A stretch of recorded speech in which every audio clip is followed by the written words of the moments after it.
So hello everyone, welcome to my channel Fiction Addiction. I hope you all are doing great and enjoy the addiction just like me. So hello everyone, first of all a very happy new year. I know 1 जनवरी बहुत पहले बीत चुका है but कोई बात नहीं, हम तो न्यू ईयर स्टार्ट होने के बाद फर्स्ट टाइम मिल रहे हैं ना। एक्चुअली मैं थोड़ा बिजी थी, अभी सब कुछ ख़त्म कर वापस आई हूँ और सबसे पहले मैंने वीडियो रिकॉर्ड किया है। तो सबसे पहले मैं आपको विश करना चाहती हूँ happy new year. I hope कि आप सभी लोगों की सारी विशेस कंप्लीट हों और हम लोग अगले साल भी वांगशियान को और भी बहुत सारे नॉवेल्स को इन्जॉय करते रहें। तो आप लोग मेरे साथ ऐसे ही जुड़े रहिएगा और मैं भी आप लोगों के साथ अपने राइटिंग एक्सपीरियंस को शेयर करती रहूँगी। चलिए तो ज़्यादा बातें नहीं करते हैं और ब्लीड इट हार्ट के नेक्स्ट पार्ट को स्टार्ट करते हैं। Let's start.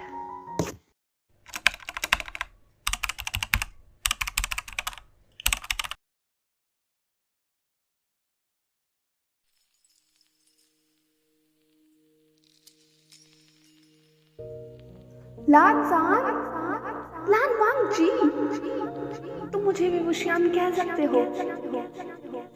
मैं तुम्हें पसंद करता हूँ, तुम्हारा दोस्त बनना चाहता हूँ। क्या तुम मेरे साथ जियांग से चलोगे? लानजान सुनो ना। लानजान, तुम्हें खरगोश पसंद है? लान वांग जी, अभी तो हंस लिया करो। लानजान, ये तोहफा तुम्हारे लिए। मेरी तरफ देखो ना लान वांग जी। अरे सुनो तो सही। मैं बिल्कुल ठीक हूँ। वींग, मेरे साथ गुसू चलो। मैं गुसू क्यों आऊँ? चलो वींग।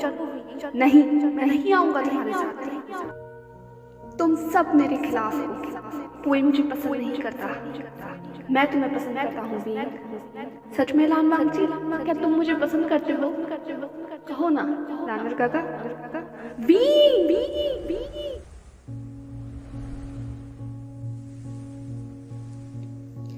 यादों के समंदर से लड़ता हुआ वो अल्फा कब जमीन पर गिर गया, ये शायद उसे खुद भी एहसास नहीं हुआ होगा। पर उसकी धुंधली सी नजरों के सामने सारी यादें जैसे एक एक करके पन्ना पलट रही हों। वींग का वो हंसता मुस्कुराता हुआ चेहरा उसके सामने था। वो चेहरा कैसे आंसुओं में तब्दील हुआ ये भी उसने महसूस किया। हाँ, माना उसका पूरा शरीर इस वक्त बेजान था, नम्ब था, लेकिन फिर भी वींग के सारे इमोशंस उसे महसूस हो रहे थे। वो जल रहा था, कंप रहा था, तप रहा था, बेजान था। चीखना चाहता था पर चीख नहीं पा रहा था। बस उसके सर में वींग की सारी यादें जैसे मान लो एक एक करके उपज रही हों। वो सुन पा रहा था कि वींग चीख रहा है। वो चीख उसके कानों में जा रही थी पर शरीर इतना बेजान था कि कोई हरकत ही नहीं कर पा रहा था। उस अल्फा के हाथ अपने ओमेगा के साथ जुड़े हुए थे। उसने अपने ओमेगा को थाम तो रखा था पर उस हाथ में इतनी ताकत नहीं थी कि वो उस हाथ को थामे रखे।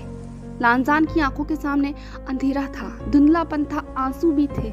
उसने देखा कि किस तरीके से वींग चीख रहा है, तड़प रहा है, उसका शरीर झुलस रहा है पर वो चाहकर भी खुद को उठा नहीं पा रहा था। वो बेजान था। उसने देखा कि उस हॉल में किस तरीके से अफरा तफरी मची हुई है, वींग किस तरीके से झटपटा रहा है।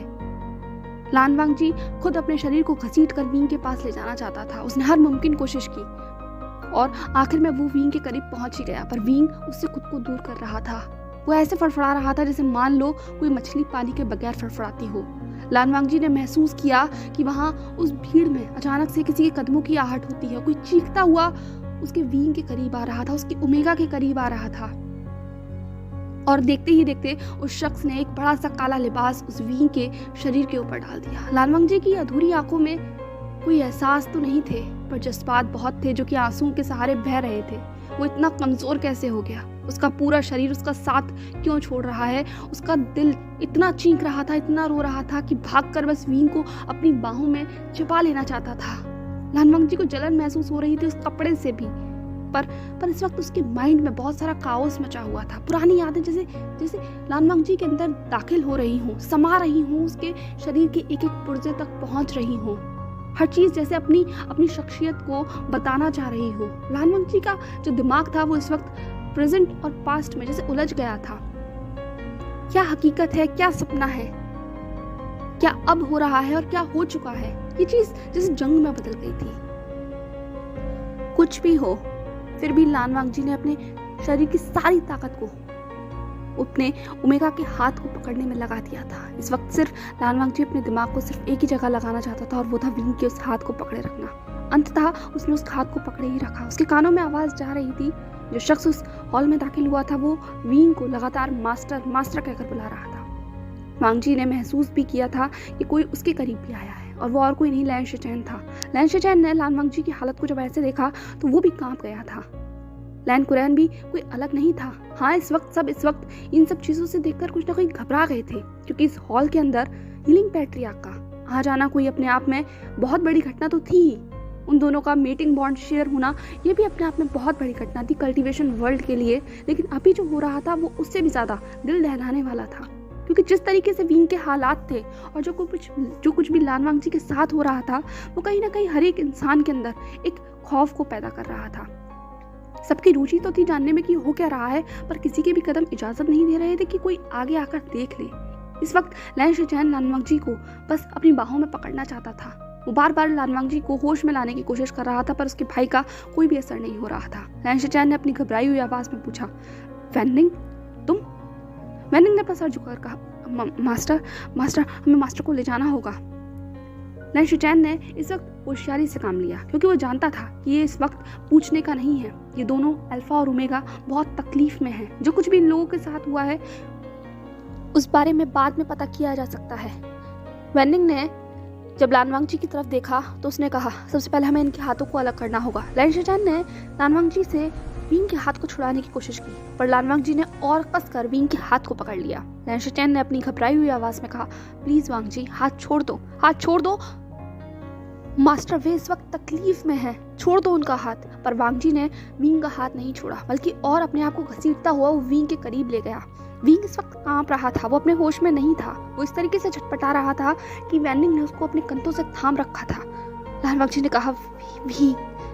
लान वांगजी के गले से भी आवाज नहीं निकल पा रही थी। इस वक्त पूरा लैंड क्लैन वहां पर जुट बनाकर खड़ा हुआ था। हर इंसान इस वक्त अपने किंग को इस हालत में देखकर सिर्फ यही कह रहा था, इस मनुष्य विषयान को उनसे अलग किया जाए। हर इंसान इस वक्त वीन को नफरत भरी निगाहों से देख रहा था, क्योंकि जो कुछ भी हुआ था वो वीन के यहाँ दाखिल होने के बाद ही हुआ था। किसी ने भी लान वांगजी को अब से पहले इतनी बुरी हालत में नहीं देखा था, अगर 16 साल पहले की घटना को छोड़ दिया जाए तो। लैन कुरैन ने अपने दांत पीसते हुए कहा, व्यर्थ है सब कुछ। तुम्हें पता है ना, इन लोगों ने मीटिंग बॉन्ड शेयर किया है। इन अल्फा और ओमेगा को अब अलग नहीं किया जा सकता। बेहतर होगा कि जल्द से जल्द दोनों को ही यहाँ से बाहर लिया जाए और लैन हीलर्स को बुलाया जाए। ये कहते हुए लैन कुरैन ने अपने एक सब ऑर्डिनेट को इशारा किया। सब ऑर्डिनेट अपना सर हिलाते हुए जा चुके थे लैन हीलर को बुलाने के लिए।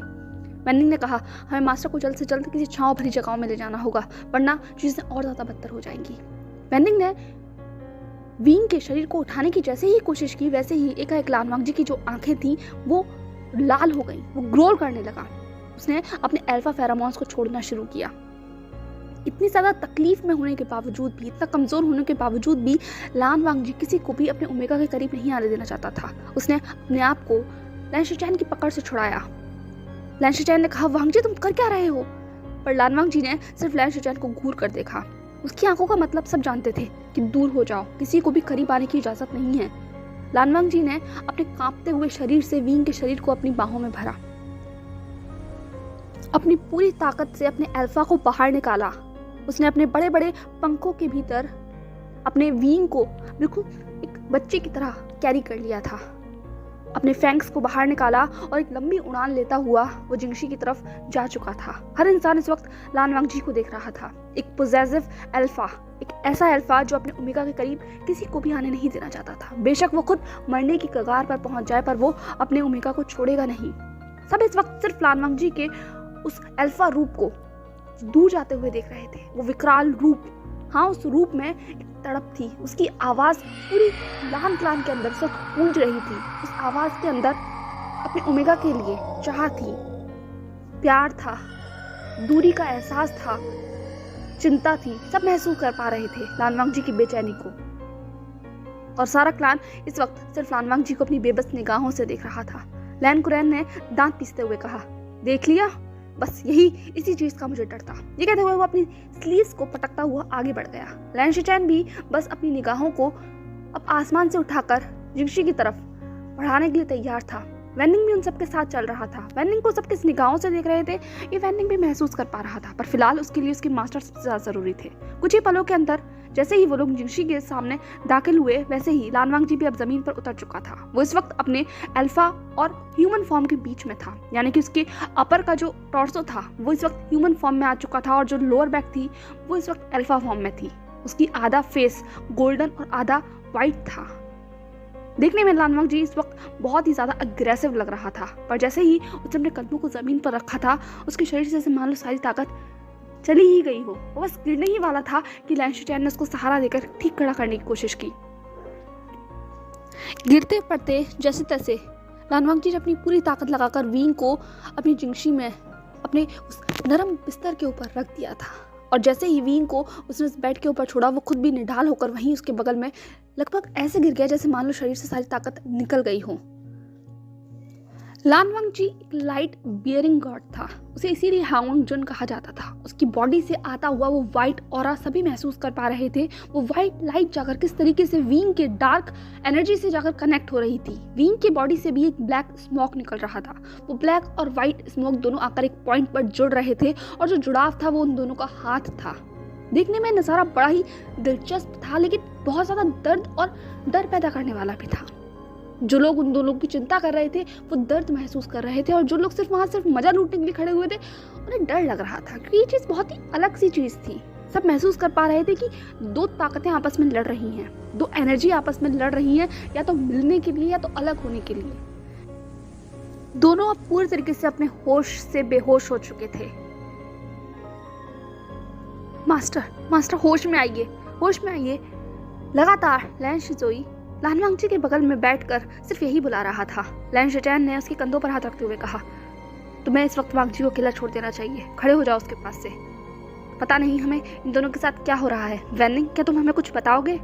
वैनिंग अपनी उस बेबस निगाहों को सिर्फ वींग के चेहरे के ऊपर लेकर खड़ा हुआ था, जो कि पूरी जगह से फक सफेद पड़ चुका था। उसके होठ सूख चुके थे, आंखें बंद थी जिनसे आंसू बह रहे थे, और वो एनर्जी जो जाकर लानवांग जी के हाथों से जुड़ रही थी। वैनिंग ने कहा, मास्टर हमें सिर्फ इन दोनों के हाथों को अलग करना होगा अभी, नहीं तो मास्टर की हालत और ज्यादा खराब हो जाएगी। मेरी मदद कीजिए। ये कहते हुए वैनिंग अपनी उम्मीद भरी निगाहों को लैन शिचैन की तरफ करने लगा। लैन शिचैन ने सिर्फ नोट किया, समझ पा रहा था इस वक्त वैनिंग कितनी ज्यादा तकलीफ में है। सब जानते थे कि वैनिंग वींग के कितना करीब है, वो उसकी कितनी ज्यादा चिंता करता है। वैनिंग ने वींग के हाथ को पकड़ा और लैन शिचैन ने लानवांग जी के हाथों को। वो दोनों एक दूसरे के उस पकड़ को छुड़ाने की कोशिश करने लगे, पर उन दोनों ने ही इतनी कसकर एक दूसरे के हाथ को पकड़ रखा था कि छुड़ाना लगभग नामुमकिन हो रहा था। लैन शिचैन ने कहा, ये किस तरीके की एनर्जी है जिसने इन दोनों को बांध लिया है? वैनिंग ने कहा, यिन और यान का जोड़। जैसे ही ये बोला गया पूरी तरीके से उस हॉल में जैसे शांति छा गई हो। लैन कुरैन की आंखें तो इतनी बड़ी हो गई थी जैसे मान लो निकलकर बाहर ही गिरने वाली हो। एक पल के लिए तो लैन शिचैन के हाथ भी कांप गए थे। लैन शिचोई को कुछ समझ नहीं आया। लैन कुरैन ने कहा, पूरी जिंगशी को खाली कर दिया जाए। ये कहते के साथ ही वहां पर जितने भी बाकी लैन क्लैन के मेंबर खड़े हुए थे वो सब बड़बड़ाते हुए वहां से निकल गए, क्योंकि जो 3 शब्द बोले गए थे वो सभी के दिल में खौफ पैदा करने के लिए काफी थे। यिन और यान का जोड़। कल्टीवेशन वर्ल्ड की हिस्ट्री के अंदर ये 3 शब्द फॉरबिडन थे। ये एक ऐसा जादू था, एक ऐसा मैजिक था जो कि फॉरबिडन रखा गया था। किसी को भी हिदायत नहीं दी गई थी कोई भी यिन और यान को जोड़ दे। इस जादू का मतलब था कि 2 आत्माओं को इस तरीके से जोड़ देना जो कभी भी अलग नहीं हो सकती। पर ये तो तब किया जाता है ना जब किसी की आत्मा टूट जाए। इस आत्मा को तोड़ने के लिए, फिर आत्मा को जोड़ने के लिए एक बहुत ही पेनफुल प्रोसीजर है, और ये हर किसी को पता भी नहीं होता। बहुत ही लेजेंड लोग थे जिन्होंने इसके बारे में पढ़ा था, और आगे आने वाली जनरेशन के लिए ये फॉरबिडन रखा गया था ताकि आगे लोग कोई इस तरीके का काम ना करे। लैन शिचैन का गला सूख चुका था। उसने कहा, ये ना यान का जोड़, तुम अपने होश में तो हो वैनिंग? पर वैनिंग ने सिर्फ अपनी निगाहों को नीचे रख दिया। वैनिंग ने कहा, मास्टर एक दूसरे के हाथों को अलग कीजिए, वरना एक दूसरे को तकलीफ पहुंचा देंगे। इस वक्त दोनों में से किसी के पास भी इतनी एनर्जी नहीं है, तो बेहतर होगा ये दोनों ही अपनी एनर्जी को संभाल कर रखें। इतना ही कहने की देर थी कि जिंगशी के बाहर से दस्तक होती है। लैन हीलर आ चुके थे, एक सब ऑर्डिनेट ने कहा। लैन कुरैन ने सिर्फ बहुत चक्का सा होकर जवाब दिया, हाँ अंदर भेजा जाए, क्योंकि इस वक्त उसका दिमाग भी हर तरफ दौड़ रहा था। लैन हीलर अंदर आ गए थे, लेकिन इस वक्त लैन शिचैन, लैन कुरैन के दिमाग में सिर्फ यही सवाल थे, किसकी आत्मा टूटी थी, किसने किसको जोड़ा? क्या वांगजी के साथ ऐसा कुछ हुआ था, या फिर मास्टर वे के साथ, या वीन के साथ? क्या वीन की आत्मा टूट गई थी जिसके लिए लान वांगजी ने अपनी आत्मा को दे दिया? पर लान वांगजी को इतने सालों में जितना भी देखा गया था, उसे ये अंदाजा नहीं लगाया जा सकता था। फिर कहीं ना कहीं ये सवाल उठा कि जिस तरीके से वीन एकाएक कल्टीवेशन वर्ल्ड से गायब हो गया था, तो क्या वीन ने ये सब कुछ किया? जैसे ही ये कुछ चीजें, ये अधूरे से सवाल लैन कुरैन के जहन में आए, वो एक पल के लिए से कांप गया हो। उसका पूरा शरीर ठंडा पड़ गया था। वो अपनी निगाहों को उठाकर वीन के आंखों की तरफ देख रहा था जो बंद थी, उसके चेहरे की तरफ देख रहा था। वो इस वक्त क्या महसूस कर रहा है, इसे ठीक अल्फाज नहीं दिए जा सकते थे। एक डर था जो उसके दिल में आ गया था, आत्माओं को जोड़ना। जब वीन ने ये सब कुछ किया, पर क्यों किया? क्या लान वांगजी के साथ कुछ हुआ था जो उन्हें नहीं पता? डर भी था और गुस्सा भी था। अगर ये सब कुछ लान वांगजी ने किया है तो जाहिर सी बात थी कि लैन कुरैन को बहुत गुस्सा आने वाला था। पर अगर ये सब कुछ वीन ने किया है तो डर था कि आगे क्या होने वाला है, वो कैसे फेस करेगा वीन को। लैन हीलर ने जब उन दोनों की जांच पूरी कर ली तो लैन शिचैन और लैन कुरैन दोनों ने ही पूछा कि आखिर हुआ क्या है।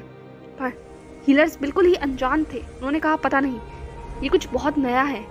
ऐसा लग रहा है कि दोनों की एनर्जी आपस में लड़ रही है। और उससे भी अलग बात, लैन शिचैन ने कहा, उससे भी अलग बात क्या? इस वक्त लैन हीलर जैसे आपस में बोलने के लिए डर रहे हों जो वो बताना चाहते हैं। लैन शिचैन ने कहा, हमें बताइए। लैन हीलर ने कहा, दोनों की ही एनर्जी बहुत ज्यादा अनस्टेबल है। एक के शरीर में यिन एनर्जी बहुत है तो दूसरे के शरीर में यान एनर्जी।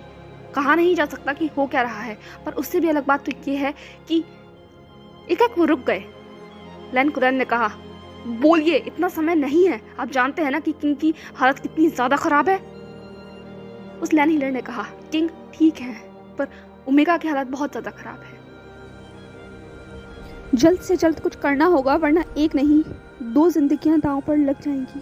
जैसे ही ये कहा गया, वैसे ही पूरी जिंगशी के अंदर जैसे मान लो ऐसा सन्नाटा पसर गया हो, जैसे कि सभी की सांस जैसे सोख ली गई हो। लान वांगजी,